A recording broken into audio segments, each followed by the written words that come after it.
por gentileza. Números capítulo 13, a partir do verso 25.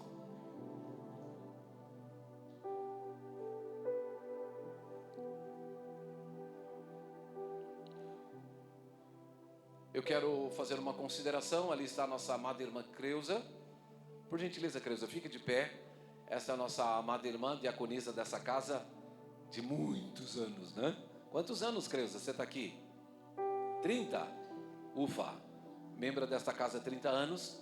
E na última semana passada, ela foi vitimada pela perca do seu esposo, que hoje descansa no Senhor. Queremos deixar as nossas condolências, o nosso carinho, nossa estima por você, minha irmã. Nós amamos você e que bom vê-la aqui na casa do Senhor. Que o Senhor continue te fortalecendo e te sustentando nesse momento de restauração. Amém? Vamos, estenda suas mãos para ela e diga assim: amada irmã, nós te amamos em nome de Jesus e que o Senhor te fortaleça. Não vá embora sem dar um abração nela, no nome de Jesus. Obrigado, Creuza. Fique à vontade, pode se assentar no nome de Jesus. Números capítulo 13. E eu quero compartilhar com você esse texto. Mas antes de ler esse texto, olhe para mim com toda a sua atenção. Por favor, não se desaperceba. Eu vou ser o mais objetivo possível nessa noite, para a gente tirar o melhor dessa palavra. Então gostaria de ter toda a sua atenção. Nós estamos num processo. Diga comigo processo. Nós estamos numa caminhada. Diga comigo caminhada. Toda caminhada tem um começo, meio e fim. Amém, amados? Toda caminhada tem um começo, meio e fim. Nós não estamos mais no começo, porque já caminhamos um pouco. Nós estamos no processo. No processo daquilo que estamos construindo aqui como igreja, inclui algumas demandas. Demandas essas que nós temos compartilhado e falado, porque nós cremos que somos uma igreja em movimento. Amém, amados? Nós somos uma igreja em movimento. Diga comigo, movimento. Nós estamos nos movimentando. Por quê?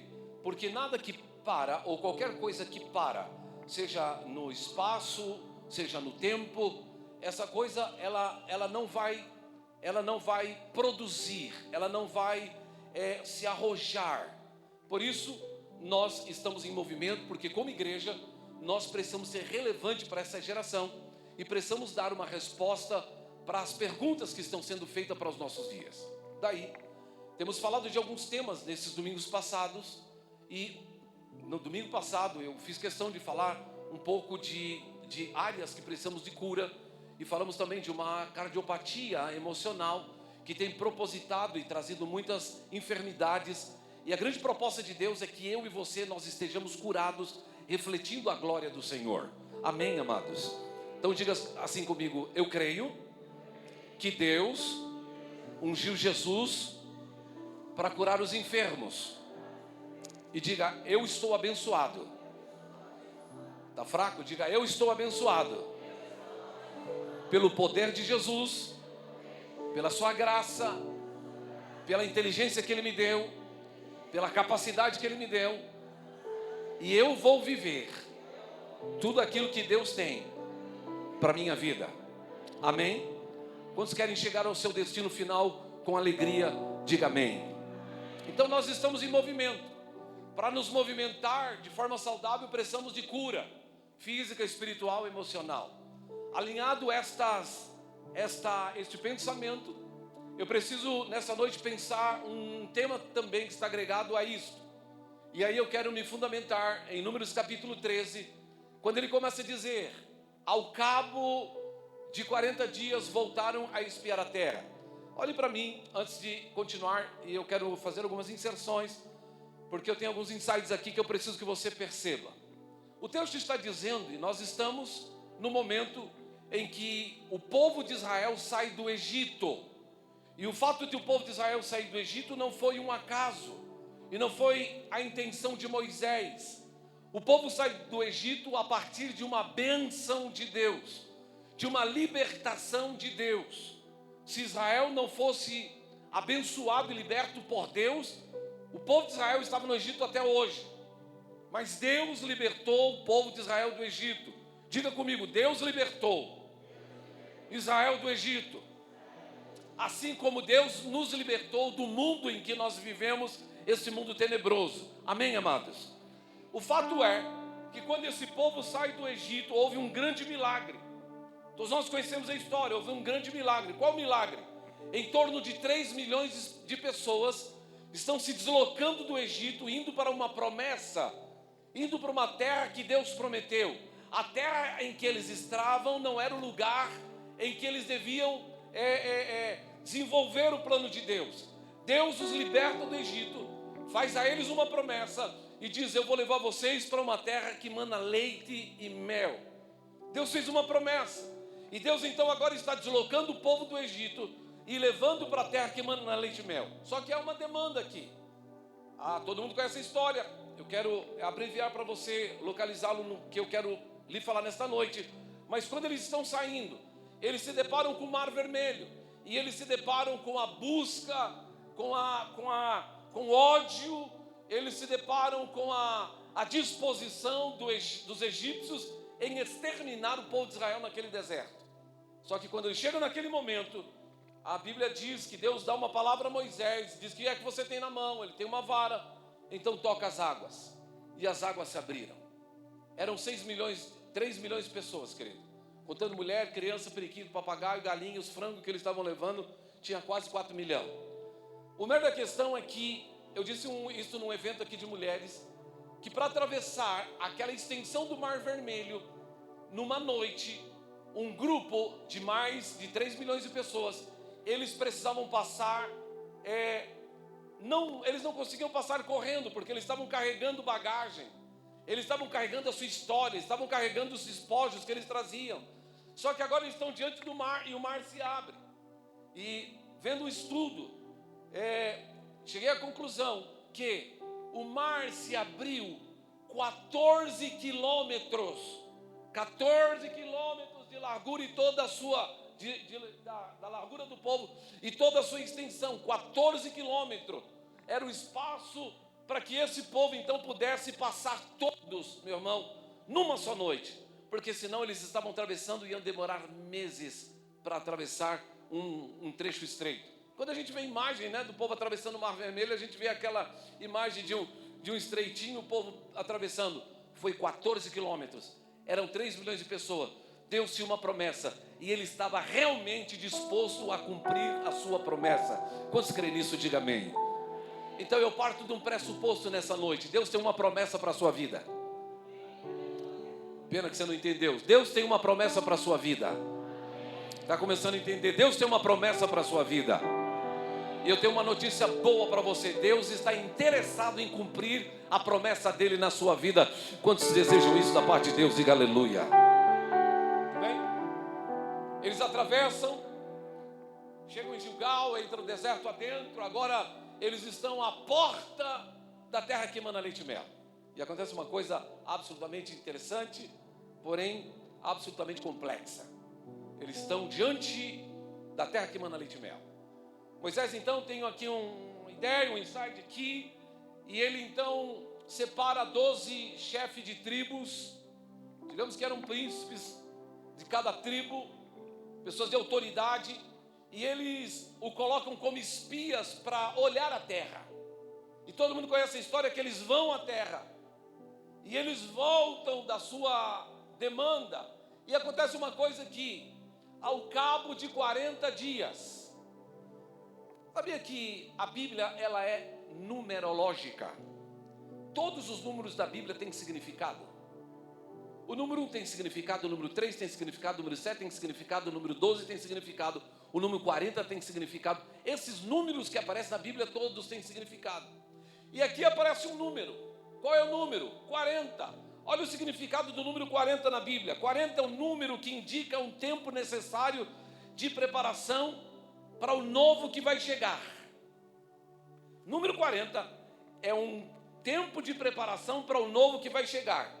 40 dias e 40 noites do dilúvio, 40 noites Moisés passou, dias e noites passou no monte, 40 anos foi a peregrinação do povo pelo deserto, 40 dias Jesus jejuou, 40 dias e 40 noites para preparar, para começar o seu ministério. Então 40, querido, é um tempo de preparação. Mas deixa eu falar uma coisa, 40 prepara, 41 é tempo de conquista. Quantos creem nisso? Diga aleluia. Eu creio que nós não estamos nos 40. Há uma estação e há um tempo, e nós já entramos numa nova estação, num novo tempo, e Deus está se movendo de forma sobrenatural. Então o tempo de preparação já foi. Porém, contudo, entretanto, eu preciso te dizer, se você não entender o time, esse kairos, essa ação de Deus, você vai perder o propósito que Ele tem para a sua vida. Por isso, olha o que o texto está dizendo. Ao cabo de 40 dias, voltaram de espiar a terra. Continua. Caminharam e vieram a Moisés e Araão e toda a congregação, os filhos de Israel do deserto de Padã Aram Cádiz, deram-lhe conta e ele e toda a congregação e mostraram o fruto da terra. Verso posterior. Relataram a Moisés e disseram: fomos à terra que nos enviaste. E olha que relatório que eles traem. Verdadeiramente a terra mana leite e mel. Uhul! Olha para mim, querido. O que está acontecendo? Eles estão falando aquilo que Deus prometeu. Os nossos olhos puderam contemplar. A terra mana leite e mel. Deixa eu falar uma coisa para você, querido. Deus não tem problema nenhum em cumprir a promessa que Ele fez para você. Deus não tem problema nenhum em cumprir a promessa que Ele fez para você. Deus não tem problema nenhum em cumprir a promessa que Ele fez para você. A única coisa que nós precisamos é do time correto. 40 dias. Nesses 40 dias vão ser tempo de preparação. O 41º ano, primeiro dia, já é tempo de conquista. Eles estão 40 dias e eles terminam o tempo de preparação. Eles olham para a terra e quando eles olham para a terra, acontece um problema. Vira. E o povo, porém, que habita nessa terra é poderoso. O que está acontecendo aqui, querido? Eles chegaram, olharam a terra, trouxeram um fruto enorme, mas, contudo, entretanto, eles começam a descrever um relatório que agora não era otimista, era pessimista. Ele passa a dizer que a terra mana leite e mel, é a terra que Deus nos prometeu, só que tem um problema. A terra tem gente poderosa. As cidades são muito grandes e fortificadas. Também vimos os filhos de Anak. Para quem não sabe quem é a geração de Anak, volta para mim, por favor. Para quem não sabe a geração de Anak, Anak eram os gigantes da terra. Havia uma anomalia na genética desse povo e eles eram enormes. Eles eram robustos e gigantes. Há uma teoria chamada de teoria da evolução. E na teoria da evolução diz Charles Darwin que encontraram um crânio, que era um crânio neandertal, era um crânio gigante. Na verdade, o que Charles Darwin encontrou foi um crânio de um primata, digamos assim, da linha de Anak, porque eles eram enormes. Mas quando o povo de Israel chega nessa terra e olha para eles, eles travam todo o processo. Eles se intimidam no processo. Eles começam a observar os desafios daquela terra, querido. E aqui acontece uma coisa interessante que eu quero salientar. E aqui está o meu pensamento, e nisso vou me deter um pouco nessa noite. Para que eu e você conquistemos aquilo que Deus quer que nós conquistemos. Quantos estão no processo de conquista? Diga amém. Está fraco? Quantos estão no processo de conquista? Diga aleluia. Se você está no processo de conquista, eu preciso dizer uma coisa para você, que você precisa de um elemento que é absolutamente importante. E eu estou falando a filhos amados, eu estou falando a uma igreja querida nessa noite, eu estou falando a um povo que vai caminhar para a vitória e para o seu destino profético. O que é que nós precisamos? Como vemos a situação, vai definir aquilo que nós vamos viver. Me explico. As demandas do Senhor não são processadas pela vista. As demandas de Deus são processadas por visão espiritual. Deixa eu me explicar. A vista, querido, é esta ótica ocular que nós temos, que nos permite, através dos olhos, perceber o ambiente, visualizar o ambiente. Porém, a vista é limitada. A visão é ilimitada. Vou repetir. A vista, ela tem limitações. Mas a visão, ela não tem limitações. É preciso que entendamos que, como igreja de Jesus, nós não devemos caminhar por aquilo que vemos, mas por aquilo que cremos. Como igreja de Jesus, nós não devemos andar por aquilo que a nossa ótica percebe, mas nós devemos visualizar aquilo que Deus nos prometeu. Por isso eu posso dizer que neste momento Israel comete uma falta grave, porque eles olham as demandas, mas eles simplesmente visualizam, sem se dar o fato de que eles carregavam uma promessa. Deixa eu dizer uma coisa para vocês, querido. Infelizmente, há muitas pessoas que chegam na porta da terra prometida, mas elas olham visualmente a sua dificuldade e elas não avançam no processo. Eu estou aqui hoje, no nome de Jesus, para destravar toda barreira, todo obstáculo, tudo aquilo que está te impedindo de você entrar na promessa de Deus para este ano, porque nós já estamos às vésperas de 2025, e aquilo que Ele não cumpriu no 24, Ele vai cumprir no 25. Quantos creem nisso, diga aleluia. Qual que é a palavra de Deus para nós? Movimente-se. Não olhe apenas com a vista, tenha visão. Todos nós conhecemos a história de Davi, quando ele desce no vale de Alá para enfrentar Golias. Golias era um gigante, ele tinha 2,45 m. A ponta da sua lança pesava 15 quilos. Ele era preparado para a batalha. Ele era um campeão de batalhas. E Davi era só um menino. E Davi está agora no vale de Alá. E ele agora chega a ver aquela situação. E todo mundo, querido, todo mundo estava com medo. Diga comigo, com medo. Nós temos aqui o povo de Israel, estava todo mundo com medo. Deixa eu dizer uma coisa para você, querido. Não fique tranquilo, porque homens e mulheres que têm visão, nem sempre serão a maioria. Homens e mulheres que têm visão, nem sempre é a maioria. Porque a maioria tem vista, mas não tem visão. Davi chega naquela batalha e tinha um exército inteiro, mas eles não tinham visão. Vou dizer uma coisa para você, querido, que Davi chega naquele lugar, ele olha para o tamanho do gigante e ele diz assim: quem é este incircunciso filisteu para tentar contra o exército do Deus vivo? Ele está olhando com seus olhos?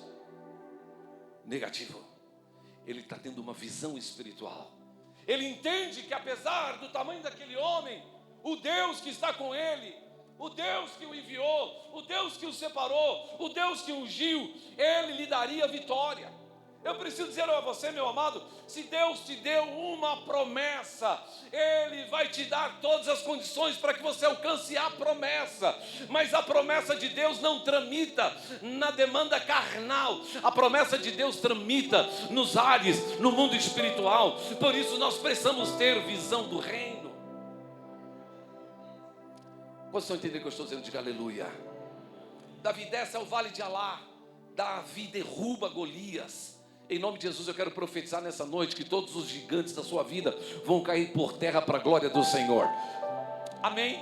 Mas eu preciso te fazer uma admoestação, uma advertência. E aqui fundamentar e caminhando para uma conclusão. Primeira coisa que eu preciso que você entenda, meu amado. Abra para mim Efésios capítulo 1, verso 17. Efésios capítulo 1, verso 17. Efésios 1, 17 diz o seguinte. Efésios capítulo 1, verso 17. Nada? Ok? Obrigado. Para que o Deus do nosso Senhor Jesus Cristo, Pai da glória, vos conceda um espírito de sabedoria, para que Ele te conceda um espírito de sabedoria e de revelação no pleno conhecimento dEle, verso posterior, iluminando os olhos do vosso coração, para saberdes qual é a esperança do seu chamamento, qual a riqueza da glória da sua herança nos santos. O que o apóstolo Paulo está falando aqui aos Efésios? Ele está dizendo: se vocês não tiverem visão espiritual, vocês não vão conhecer a glória de Deus. Se você não tiver visão espiritual, você não vai receber a glória de Deus. Se você não tiver visão espiritual, você não vai pisar nos lugares que Deus quer que você pise. Deus quer nos tirar, querido, do óbvio. Deus quer nos tirar do natural. Ele quer que nós andemos no sobrenatural. Eu não sei se você está me entendendo, querido, nessa noite. Eu estou com vontade de jogar esse púlpito em cima de você, para você despertar, entender, erguer a sua mão e dizer: meu Deus, eu quero viver esse sobrenatural. Quantos querem viver isso? Diga aleluia. Porque foi para isso que Ele nos chamou. Ele não nos chamou para inércia. Ele não nos chamou para estar cansado. Pelo contrário, Ele diz: levantai e andai, porque não é aqui o vosso descanso. Nós temos um destino. E agora, Ele já nos abençoou com visão. Ele já nos abençoou com a sua glória. Ele já nos abençoou com as suas riquezas. Ele já nos abençoou com a sua herança. E o melhor, eu preciso afirmar nessa noite que o melhor de Deus não está por vir. Porque não tem nada melhor do que já veio. Qual é o melhor de Deus na nossa vida, querido? É Jesus. Qual é o melhor de Deus? O que é o melhor de Deus para a minha vida? É Jesus. O seu carro novo, a sua casa nova, as suas conquistas, o seu ministério, as suas demandas, isso não é melhor do que já veio. Então, o que Ele podia nos dar de melhor, Ele já nos deu. E no livro de Romanos, capítulo 8, diz: se Deus é por nós, quem será contra nós? Aquele que não poupou o seu próprio filho, como não nos dará as demais coisas? Quantos podem dizer aleluia? Merculano, você está aí, querido? Nós precisamos viver essas verdades em Deus. Nós precisamos ter visão. E essa visão é fruto de um relacionamento pessoal com Jesus. Porque, Bruno, você não vai encontrar visão na universidade. É claro que você vai agregar conhecimento. É claro que você vai agregar conhecimento e vai dilatar a sua inteligência. Mas não visão. Por isso eu preciso dizer que o ambiente de ter e alcançar uma visão sobrenatural é no seu quarto, nos seus ambientes secretos com Deus. Quando Ele abre e cessa os nossos olhos, quando Ele nos faz ver coisas que a gente não acredita que é possível Ele fazer, por causa da nossa limitação, quando Ele se revela, e Ele revela os seus planos. Eu preciso nessa noite que você entenda, meu amado, que nesse lugar, nesse ambiente, Ele vai dilatar a sua visão, Ele vai abrir os seus olhos espirituais e você vai começar a ver aquilo que é impossível. Você vai perceber que Ele vai se tornar possível através do poder, da glória, da unção e da sua promessa. Quando você entende o que eu estou dizendo, diga aleluia. Então a primeira coisa que eu preciso que você entenda nesse alinhamento: a vista, ela vai focar no problema. Olha aqui, eles estão vendo, tem gigantes na terra, tem coisas fortificadas. A vista vai focar no problema. Deixa eu dizer uma coisa para você: a visão, ela vai estar focada na promessa. Diga comigo: a vista vai focar o problema, mas a visão vai focar a promessa. O que significa, querido? Se eu estou de olho na promessa, os problemas, eles se tornarão insignificantes, porque eu passo a crer que aquele que está comigo é poderoso para fazer muito mais, além daquilo que eu imagino ou daquilo que eu penso. Quantos creem nisso, diga glória a Deus. Então, segunda coisa, primeira coisa, eu preciso focar, ter visão, porque a visão vai me levar à promessa. Por isso, pessoas com visão, eles enxergam coisas que os outros não veem, porque não vem o problema. Onde está um problema, uma pessoa que tem uma visão, ele vê uma oportunidade. Repito, uma pessoa que tem vista, ela vai se deter no problema. Uma pessoa que tem visão, ela vai ver daquele problema uma oportunidade. Deus é um Deus que faz coisas preciosas, querido. E Deus é um Deus, Washington, que trabalha na contramão daquilo que imaginamos. Porque Ele pega a gente tola para fazer coisas extraordinárias. Uma das coisas tolas que ele pegou para fazer alguma coisa fui eu. Pensa numa coisinha tola.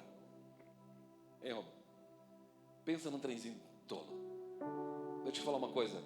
Você também é uma coisinha tola. E Ele quer fazer algo extraordinário através da sua vida. Ele quer fazer algo extraordinário. Ele quer fazer algo extraordinário, querido, através da sua vida. Ele quer fazer algo extraordinário através da sua vida. O problema não está com Deus, o problema está com você mesmo. Porque você colocou limite onde Deus não colocou. Porque você não tem visão, você está olhando com a vista. Ele quer te levar mais longe, Orlando. Ele quer te levar mais longe, Joãozinho. Ele quer te levar mais longe, queridão. Ele quer te levar mais longe, amados, Valdeci. Ele quer fazer coisas maiores. Sabe por quê? Simplesmente porque Ele é Deus, querido. Ele é o Deus de coisas grandes. Só que Ele vai usar coisas pequenas. Você crê nisso, Dalva? Você crê nisso? Você crê nisso, Sebastiana? Então você precisa mudar o seu foco. Não vista, mas visão. Segunda coisa, a vista te para, mas a visão te mobiliza. A vista vai te fazer parar, mas a visão vai te mobilizar. Porque quando eu tenho visão, querido, eu produzo uma paixão inquietante. E essa paixão inquietante me leva aos lugares que Deus tem enquanto promessa. Terceira coisa, a vista te enche de medo. Aqui tem um povo com medo. Eles estão diante de gigantes, eles estão com muito medo. Então, aonde estão os olhos dele? Nos problemas. Meu amado, comece a visualizar e ter visão. Porque se você não mudar a ótica, você vai parar, você vai se embaraçar. Porque, como já disse, torna a dizer, você vai focar no problema e esse problema vai te fazer parar. Mas eu não sei se vocês estão me entendendo nesta noite. No ambiente profético, querido, palavra é poder. Então, se você crê no que o Senhor está liberando para nós, não há nada novo nisso. Não há nada novo nisso, mas o Senhor está pontuando de forma processual. Então, eu preciso que você entenda que se você focar no seu problema, você vai parar. Mas se você tiver visão, Deus vai te fazer ir além do 40º dia. E você vai para o 41º, segundo, terceiro, até chegar à excelência, vocação em Cristo Jesus. Eu não sei você, mas eu estou agoniado. Eu quero conquistar, eu vou mais longe. Eu quero erguer, eu quero alcançar aquilo que o Senhor tem para nós hoje. Quantos entendem que eu estou dizendo? Diga aleluia. Eu tinha um amigo de velhas datas que costumava dizer o seguinte: o bom é inimigo do melhor. Se você se acomodar com o bom, você nunca vai conhecer o melhor. Se você se acomodar com o bom, você nunca vai conhecer o melhor, queridão. Tá bom hoje? Mas o bom é inimigo do melhor. Tá bom hoje, querido? Mas o bom é inimigo do melhor. Eu quero convidá-los para o melhor de Deus. Eu quero te convidar para o melhor de Deus. E concluo.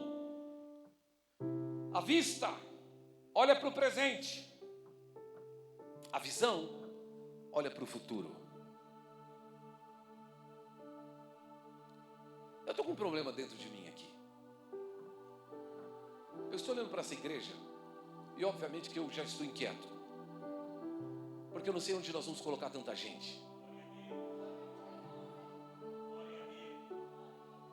Eu já pensei, Gabriel, da gente comprar esse prédio lateral aqui, fazer aqui salinha das crianças. O que você acha? Ô Bruno, o que você acha, querido? Onde é que nós vamos colocar tanta gente? Vamos multiplicar congregações. Eu já mandei um monte aqui no meu futuro. Eu já mandei um monte de gente para as congregações. Mas não para de chegar gente. Sabe por quê, querido? Eu já disse isso aqui 300 vezes, vou dizer 301 vezes. Todas as vezes que eu subo nesse altar, eu estou de frente para a cidade de Anápolis. Essa cidade me desafia. Porque todos os dias tem alguém morrendo indo para o inferno. Todos os dias os hospitais estão lotados. Todos os dias a violência aumenta. Todos os dias a prostituição aumenta. Todos os dias a malignidade dessa geração aumenta nessa cidade. E Jesus, colocou aqui no alto da Bela Vista uma igreja. E deixa eu dizer, eu não entendo que isso eu não vou fazer sozinho como igreja. Isso é uma utopia. A igreja de Jesus está espalhada por toda essa cidade, mas eu estou no alto da Bela Vista.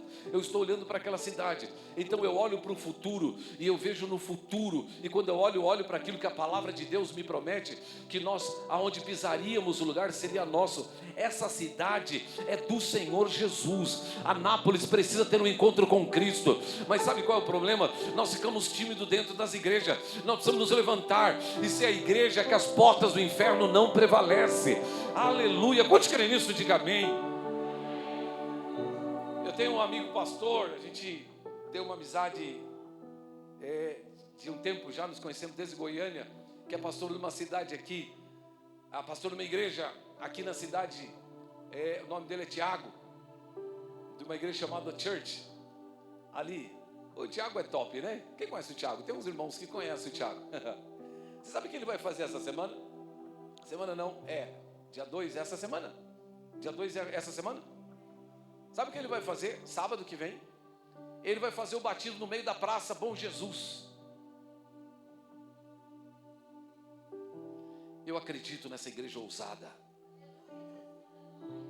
Eu acredito nessa igreja que sai dentro da igreja, que sai dentro do templo. Me corrijam. Eu acredito nessa igreja que as portas do inferno não prevalecerão. E a igreja que as portas do inferno não prevalecerão é uma igreja que está em movimento, mas está em movimento na direção certa. Em nome de Jesus eu quero profetizar que nós estamos em movimento, e o nosso movimento é naquela direção, porque eu sei que Deus tem algo precioso para nós. Quantos creem nisso? Diga glória a Deus. Fica de pé no seu lugar, amado. César, por gentileza, me canta aquela segunda música que você cantou, querido. Me abençoa muito aquela música, eu acho que tem a ver com aquilo que estamos falando.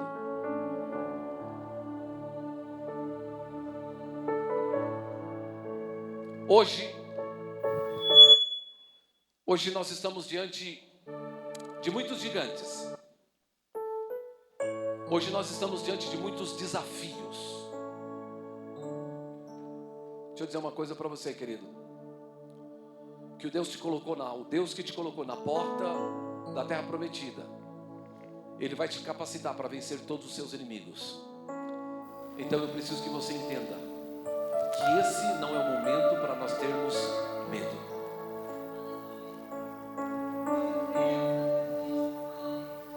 Eu quero rogar que um espírito, Bruno, de ousadia venha sobre a sua vida. Zé Milton, eu quero orar para que o espírito de ousadia venha sobre a sua casa. Pastora Marise, que o espírito de ousadia venha através da sua vida. Que tudo aquilo que Deus prospectou para o processo se consolide. Porque Ele é fiel, querido. E Ele quer ser glorificado através da sua vida. Então hoje eu quero destravar empresas que estão travadas. Eu quero destravar famílias que estão destravadas. Eu quero destravar negócios que estão destravados. Eu quero destravar vidas espirituais que pararam no processo. Eu quero destravar a morosidade que alcançou a sua vida e tem roubado o melhor de Deus. Eu quero destravar toda a tristeza que alcançou o seu coração, a sua alma, o seu espírito. Porque nesta noite nós estamos diante do Senhor Rômulo. Em nome de Jesus, eu quero destravar os embaraços que te impedem de viver o melhor de Deus enquanto ministério, alcançando vidas, tocando pessoas, alcançando gente. Eu quero destravar nesta noite pessoas que têm um ministério de cura, mas não estão curando. Eu quero destravar nesta noite pessoas que foram chamadas para evangelizar e não estão evangelizando. Eu quero destravar nesta noite ministérios poderosos que foram levantados por Deus, mas o medo te parou. Ei, Sérgio, eu quero destravar em nome de Jesus tudo aquilo que travou a sua vida, porque Deus tem um ministério na sua vida, na sua esposa, nos seus filhos. Em nome de Jesus, eu quero profetizar salvação sobre a sua casa. Eu quero profetizar a alegria do Senhor na sua casa, a alegria da salvação no nome de Jesus, um negócio bem sucedido. Eu quero destravar em nome de Jesus, Késia, tudo aquilo que Deus prometeu e que ficou no passado, porque por alguma razão a gente teve medo. Débora, eu quero destravar sobre a sua casa toda prosperidade e bênção espiritual. Joãozinho, eu quero destravar, meu irmão, tudo aquilo que te fez parar. Agora não é hora de parar, agora é hora de movimentar, agora é hora de caminhar, agora é hora de andar, porque Ele nos chamou, Ele deu a promessa e Ele vai cumprir. Oh, riba la bachuri canta la manaia. Erga sua mão, fala com Deus, querido.